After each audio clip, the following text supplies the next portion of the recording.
Hey, apa kan?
Go!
Boy, dulu.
No, no, tol.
Boy,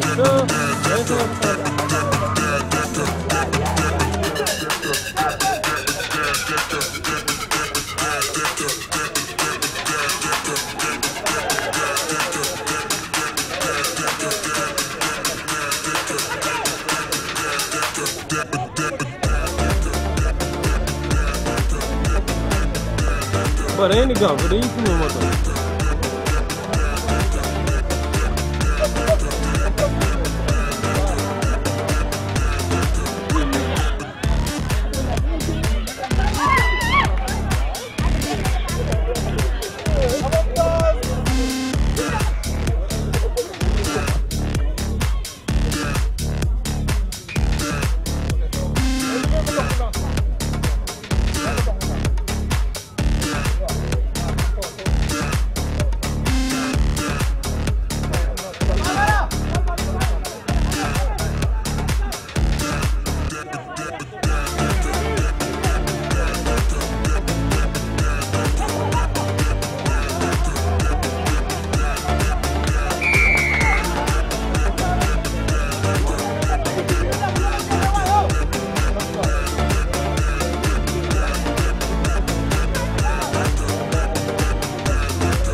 ñëpp a sonné. Kaay.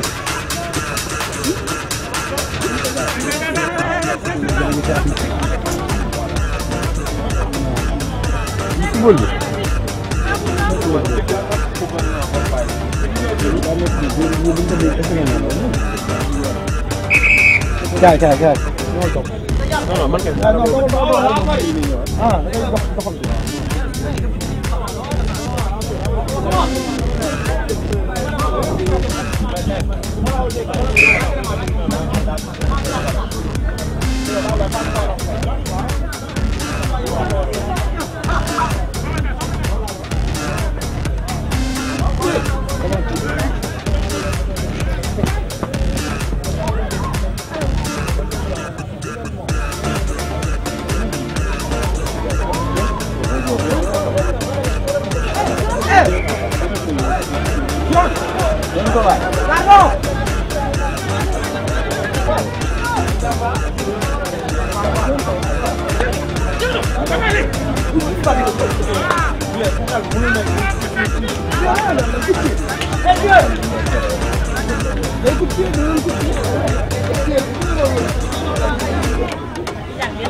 Rugi de mënuma la règlement bi nii la nii ah Rugi mënuma la règlement bi nii la nii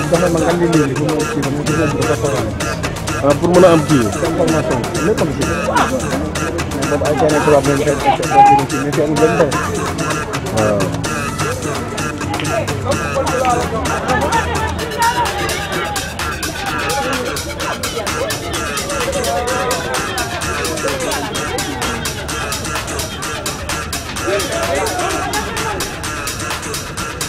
Let's go.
Yeah.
Bonsoir à nos chers téléspectateurs de la chaîne Ngor Plus qui sont là pour couvrir la finale du championnat A7 de la Fédération sénégalaise de rugby en ce dimanche 29 mai au stade Bel Air, à la base Bel Air de Militaire. Le championnat a regroupé 8 équipes finalistes, à savoir l'ASFA, les Panthères de Yoff, Yeumbeul, Dragon, Pikine et d'autres équipes qui se sont qualifiées d'ailleurs. Et aujourd'hui, tout de suite, dans quelques instants, nous allons assister à la finale du championnat A7 édition 2022 qui va opposer donc les deux meilleures équipes du tournoi, à savoir donc ASFA et ASFA et les Requins 15 de SICAB. L'année dernière, le détenteur du titre a été éliminé aujourd'hui, c'est l'équipe de Yeumbeul. Et dans quelques instants, nous allons donc savoir qui va détrôner, qui va succéder en tout cas Yeumbeul de son trône de championnat du rugby à cette édition 2022 de la Fédération sénégalaise de rugby. Merci beaucoup à vous et à tout de suite pour le reportage de cette finale. Dans quelques secondes, le coup d'envoi de la finale du championnat à cette édition 2022 de la Fédération sénégalaise de rugby. Comme je l'ai dit tout à l'heure, qui va opposer le Requin 15 des SICAB avec l'équipe des militaires, l'ASFA. La composition des équipes avec Requin 15, nous avons Abdoulaye Guindo, Idrissa Dabo, Mamadou Alioune-Ba, Magouba Kanté, et Pape Viossi, Moussa Koli, Ousmane Souma, Amadou Lom, Mamadou Wouri Diallo, Seyni Kamara, Asmalik et Hassan Ouad. Pour les entraîneurs, nous avons Biram Kebe, Yankroba Sissé, Insa Dieye et comme porteur d'eau, Saliou Fall. Pour les joueurs de l'ASFA, nous avons donc Antoine Mendes, Tilo Beidje, Landing Sonko, autant pour moi, Fassartine, Momodou Sen, Momodou Lamignon, Amadou Diaw, Ibrahima Diaw, Serine Saliou Bey, Mohamed Diata, Essa Thior et Abdoulam. A signaler que c'est un match de rugby à 7. La finale va durer 10 minutes par mi-temps et sur le terrain, nous avons 7 joueurs et 5 remplaçants. Dans quelques secondes, le coup d'envoi de l'arbitre Fatou Djamé, qui est arbitre central, qui sera donc secondé par Mariam Ba comme arbitre de touche et donc Djeynaba comme arbitre de touche aussi. Donc ce sera le trio final qui est 100% féminin. Comme quoi le rugby fait la promotion quand même des filles, qui sont d'ailleurs toutes les trois joueuses de l'équipe nationale A7 féminine, autant pour moi, de la Fédération sénégalaise de rugby. Le coup d'envoi, ballon botté par l'équipe de l'ASFA. On récupère le joueur. On va écouter la décision de Maria, qui est arbitre de touche, qui va aider l'arbitre central à prendre une décision, ou pas.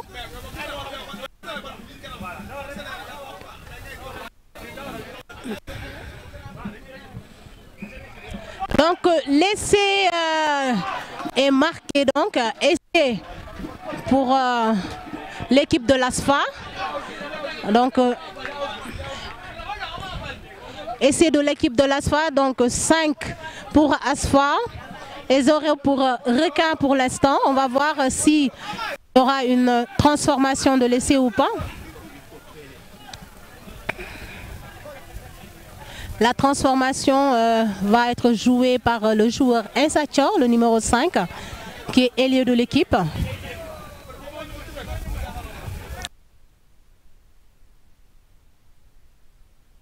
Donc quand même, tir n'a pas été transformé par Insa Thior.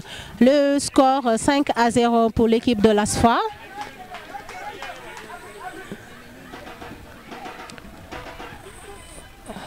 Insa Thior qui botte le ballon.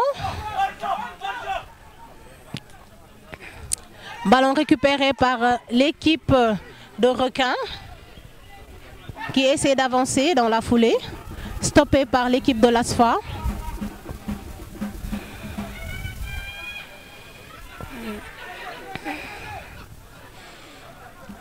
Ballon toujours requin qui essaye de gagner. Stoppé direct par le numéro 9, numéro 8, autant pour moi, Abdoulom de l'équipe de l'ASFA.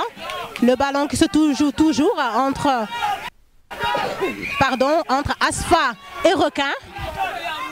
L'arbitre qui siffle, ballon gardé pour l'équipe de requin. Et je pense qu'ils vont prendre un carton jaune.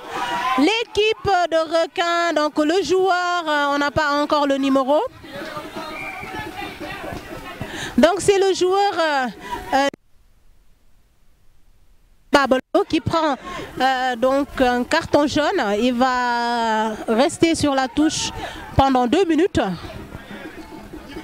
Nous avons un joueur de requin à terre, mais le médecin est là, donc le match continue son cours. Les supporters sont chauds bouillants là, du côté de l'ASFA comme de l'autre côté des requins. C'est une finale quand même, tout le monde a envie de gagner. Nous rappelons le score, c'est 5-0 en faveur donc de l'ASFA. L'arbitre Fatou Diamé qui appelle, je pense, les deux... Non, c'est une mêlée qui va se jouer entre les deux équipes. Mêlée pour l'équipe des requins. Le numéro 7 va essayer de mettre le ballon. Ballon gagné toujours par l'équipe de requins. La progression, toujours pour l'équipe de requins, qui se font stopper par l'ASFA. Les joueurs en veulent, les deux équipes. Ils veulent tous autant être donc champions de l'édition 2022 du championnat A7. Il faut se calmer, les nerfs sont à chaud, il faut se calmer. Encore une mêlée pour... on va voir l'équipe des requins. Une mêlée. C'est pas évident, ils ont joué un tournoi depuis 14 heures. Il y a eu donc 12 matchs de poule, une demi-finale et là une finale. Les joueurs sont épuisés, mais quand même le fait d'être champion les motive à rester, à en vouloir. Il y a l'attaque avec le numéro 5 de requin qui risque d'aller. Et là, ouais, il marque l'essai pour qui a 5-0 quand même, qui s'est défait de l'ASFA, qui a trompé les joueurs quand même. Il n'a pas pu être en tout cas plaqué par les joueurs de l'ASFA. Rien n'est joué. Et l'équipe de l'ASFA et l'équipe de transformation va passer.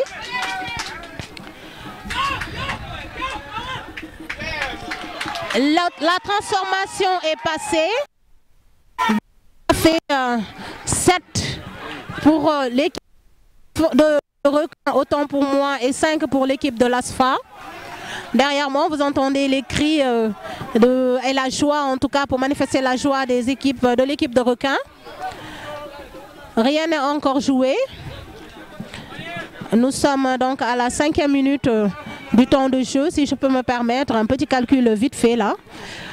Tout simplement rappeler que la mi-temps va se terminer, la première mi-temps d'ici 10 minutes. L'équipe de requin qui va botter le ballon vers l'équipe récupérée par Chilo, mêlée de l'ASFA, qui se fait stopper par requin. L'attaque avec Mamadou Lamignon sur les ailes avec l'équipe de l'ASFA qui résiste. Et on va voir qu'est-ce que ça va donner. L'arbitre va voir effectivement qu'est-ce qui se passe. Qu'est-ce qu'il a tiré?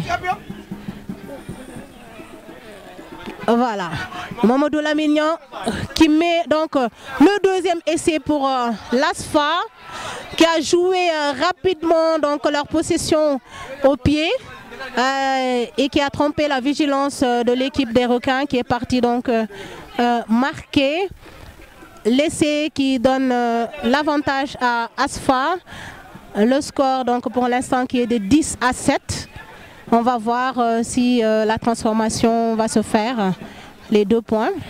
C'est quand même un peu difficile et carrément à l'aile. Avec le vent, je ne pense pas qu'il pourra en tout cas le réussir. Et c'est fait. Pourtant, il a réussi. La transformation qui passe.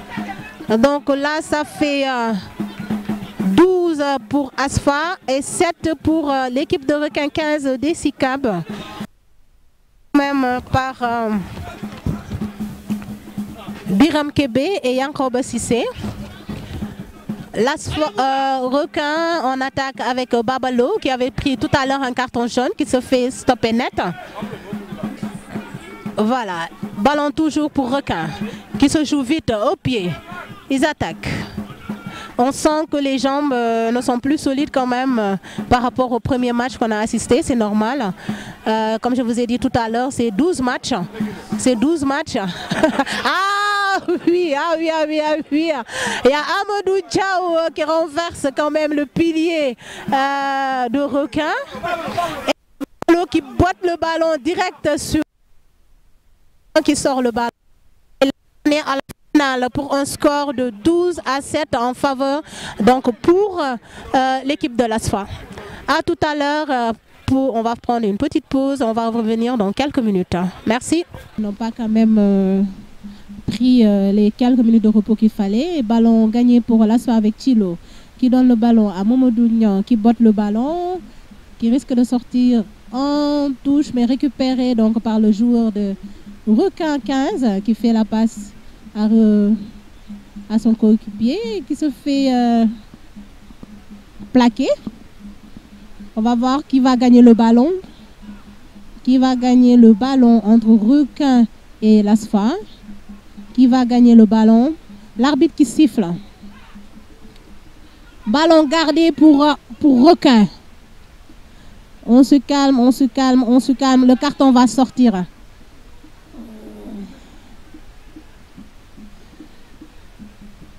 Il a donné un carton donc au numéro 4.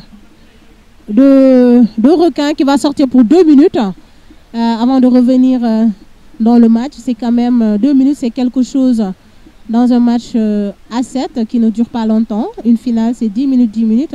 Si c'était les matchs de poule, c'est 7 minutes, ça passe vite. Il faut éviter de prendre les cartons. Et puisque les nerfs sont à chaud, les arbitres ne laissent rien passer. L'arbitre central, Fatou Djamé, donc pour une touche de l'ASFA. Ballon gagné. Pas encore, en tout cas. On va voir qui va gagner le ballon. Gagné par donc Requin. Les supporters ne sont pas d'accord avec la décision de l'arbitre Fatou Djamé. Voilà. Ah. Les supporters de Requin ne sont pas contents avec la décision de l'arbitre Fatou Djamé. C'est pas évident quand même en tant que femme d'arbitrer un match masculin. Donc ballon toujours gagné par Requin, stoppé par Asfa. Oh, voilà. Ballon avec Babelo, avec Moussa qui fait la passe. Il risque de passer. Il risque de passer. Non, il se fait stopper. Il se fait stopper net par les joueurs de l'ASFA. Qui va gagner le ballon? On va voir. Ah, ils en veulent tous. Hein. Ils en veulent tous, les joueurs des deux équipes. Ils en veulent tous. Voilà. Et le ballon reste au Requin. À l'attaque toujours avec le numéro 4 qui a botté le ballon. Voilà. Il risque de le récupérer. Non, il laisse le ballon derrière lui. Voilà. Il a perdu quand même. Là, il va...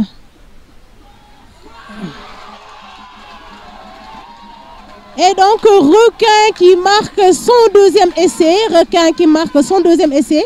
La finale ne sera pas quand même évident. Je pense que là, le score tout à l'heure à la mi-temps, c'était 12-7. Là, ils sont à 12 partout. On va voir si la transformation va passer. On entend la joie donc des supporters de Requin.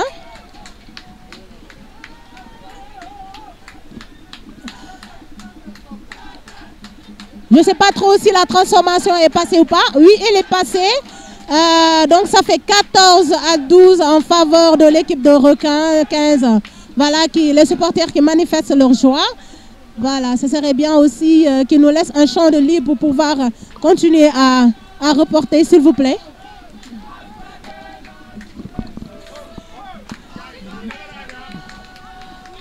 Donc voilà, l'équipe de Requin qui botte le ballon.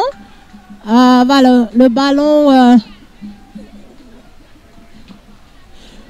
Voilà, le ballon gagné par Amadou Diaw de l'équipe de l'ASFA. Toujours donc le ballon pour l'équipe de l'ASFA qui sont toujours dans leur zone. Voilà, donc avec Abdoulam, si je ne me trompe pas, toujours en attaque qui gagne quelques mètres. Donc il se fait stopper par l'équipe de Requin.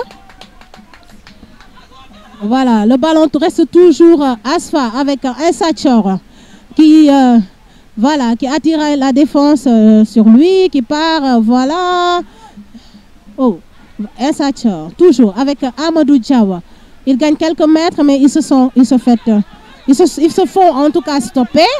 Voilà, toujours avec l'ASFA en attaque avec Mamadou Lamignon qui donne donc aux joueurs de l'ASFA qui passent. Le ballon est derrière. Ballon qui reste ASFA, je pense.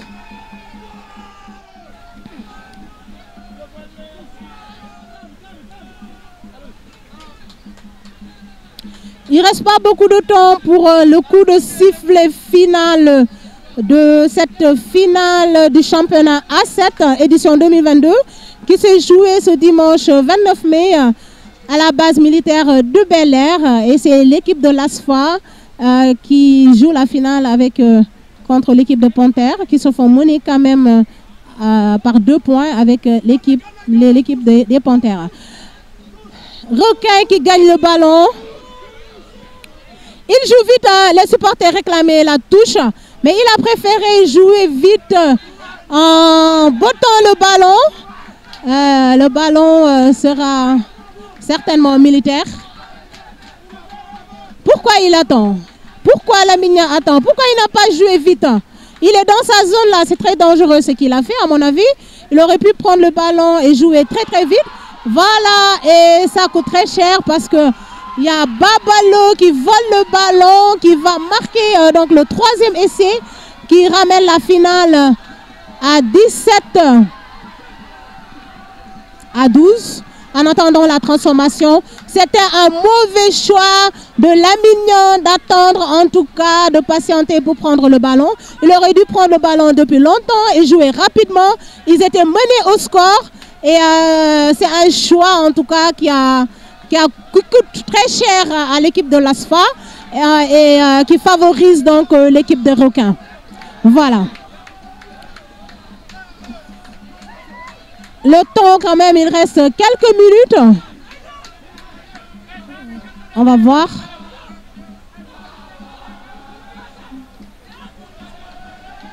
C'est l'équipe de l'ASFA qui doit botter le ballon.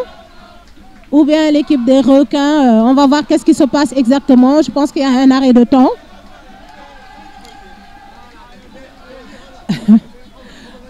On entend les supporters, la joie des supporters de l'équipe de Requins. Ah oui, c'était le ballon. On attendait le ballon pour pouvoir jouer. Il faut que l'équipe de l'ASFA joue très vite pour espérer mettre quand même un essai, une transformation et revenir à égalité et espérer une prolongation. C'est pas évident.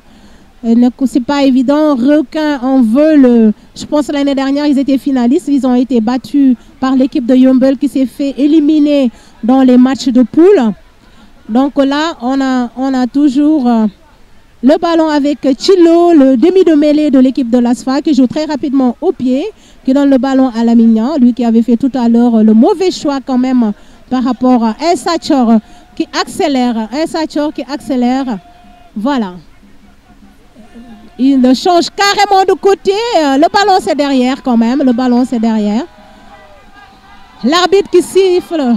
La fin du match de la finale du championnat A7 qui se jouait aujourd'hui, ce dimanche 29 mai 2022 à la base de Bel-Air. Et donc l'équipe de l'ASFA qui se fait en tout cas mener, qui se fait gagner par l'équipe de Requins. Nous avons assisté à la finale du championnat A, cette édition 2022 de la Fédération sénégalaise de rugby à la base militaire de Ouakam. L'ASFA qui jouait sa finale avec l'équipe de Requins 15 qui s'est fait, qui a sur une action quand même maladroite de leur joueur Lamignan qui s'est fait rattraper sur le score avec un essai de Babalo qui ramène donc le score 17-12 pour l'édition 2022. Nous avons le successeur de l'équipe de Yeumbeul, donc c'est l'équipe 15 des Requins. Félicitations aux 8 équipes qui ont participé à cette finale, ce tournoi final du championnat A7 qui a débuté depuis 14 heures dans la base Bel-Air. Toutes les équipes ont été méritantes, mais il y a toujours un seul champion et cette année, c'est l'équipe Requin 15 de SICAB. Sur ce, je vous souhaite de passer un très bon dimanche, je dirais une très bonne fin de soirée et on se donne rendez-vous pour la finale du championnat A15 qui va se jouer dans quelques semaines. Merci beaucoup, j'étais au micro de la télé Ngor Plus qui accompagne depuis des années le rugby sénégalais et merci à tous les médias qui ont fait le déplacement. On a gagné tous nos matchs.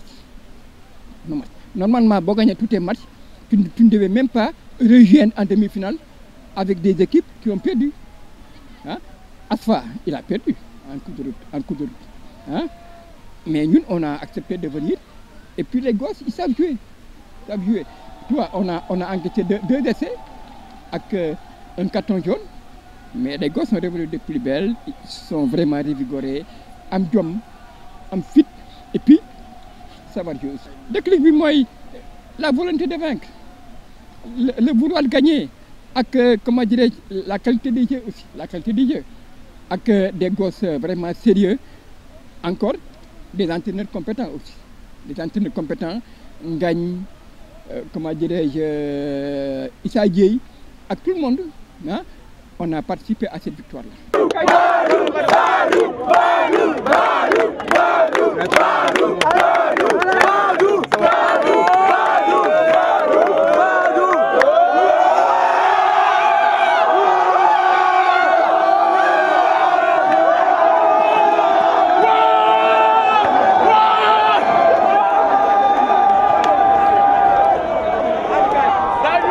parce que yàgg nañ ñëw tournoi A7 ñuy nekk di góorgóorlu mais nag ñoo ci gën a tuuti ñëpp lu ñuy wax amuñu doole mais tey jii moom def nañ différence mais xëy na yàlla suñu borom li la ko dogalee quoi mënuñu dem final parce que demi final lañ toogee mais suñu sañoon final bi ñun ñoo ko waroon jël ndax soo xoolee ñun suñu équipe moo gënoon taxaw carrément si physique pour jouer à final quoi. Mais non du ñu manqué lenn kese la parce que arbitre bi tam xaw nañu sonal si benn côté mais doo ko comprendre parce que nekkul arbitre yëpp ay professionnels lañ quoi am na ñoom dañuy jàng ba léegi mais dañuy comprendre parce que rugby Sénégal moo demee noonu. non man lu ma bëgg rek mooy réussir si rugby bi dem ba nga xam ne Sénégal ñëpp a koy dégg si rugby bi coupe du monde ñu dem def joxe suñu jom ak suñu fulla wane suñu bopp parce que yeneen dëkk yëpp ñu ngi dem coupe du monde sauf Sénégal te loolu tam suñu joueurs itam daf ñuy xaw a tardel quoi parce que ñun il faut ñu dem wane suñu bopp pour gars yi xam ne waaw Sénégal am na rugby quoi comme ni mu amee football noonu la Sénégal amee rugby pour gars yi waaw ngeen gën ñu si may doole rek ngeen gën ñu jàppale yéen parce que am na yenn club yoo xam ne amuñu moyen ngeen jël ñu gën ñu jàppale rek may ñu doole rek. Je suis très impressionné par cette finale, par tous les matchs. J'ai vu de très bons joueurs dans toutes les équipes, hein, pratiquement toutes les équipes. Mais je pense que la prochaine finale, il faut qu'on la commence le matin. Parce que faire 5 matchs pour les finalistes, c'est beaucoup. Et les gens étaient très fatigués à la fin. Et un peu trop fatigués. Bon, cela dit, je pensais que l'ASFA allait l'emporter comme l'année dernière. Et j'ai vu qu'ils ont été inquiétés à plusieurs reprises. Et donc ça prouve qu'il y a quand même une grosse progression des autres équipes. Et donc je voudrais vraiment féliciter les Requins qui ont fait vraiment une finale extraordinaire. Je voudrais féliciter aussi le joueur là, qui a été, que vous venez d'interviewer, Alassane Sagna, des Dragons. Et ensuite il y a un très bon joueur aussi de l'ASFA, le numéro 2, Mendes. On a hésité pour donner le trophée du meilleur joueur, soit ce Mendes, soit Alassane Sagna. Et Alassane Sagna a remporté parce que Mendes l'avait déjà eu l'année dernière. Sinon c'est vraiment 2 grands joueurs. L'Assemblée générale qui avait lieu vendredi a été reportée puisque le directeur des affaires physiques et du sport, le DAPS, n'est pas venu, donc on l'a contacté, il nous a dit ouais, c'est une journée de deuil national, c'est pour ça qu'il n'était pas là. Bon, on lui a répondu quand même que le deuil national, ça impliquait qu'on ne fasse pas les journées festives, les manifestations festives. Et une assemblée générale, c'est pas une fête. Et la preuve, le secrétaire général du CNOS était là, et il venait de faire l'ouverture de la Coupe d'Afrique de la natation.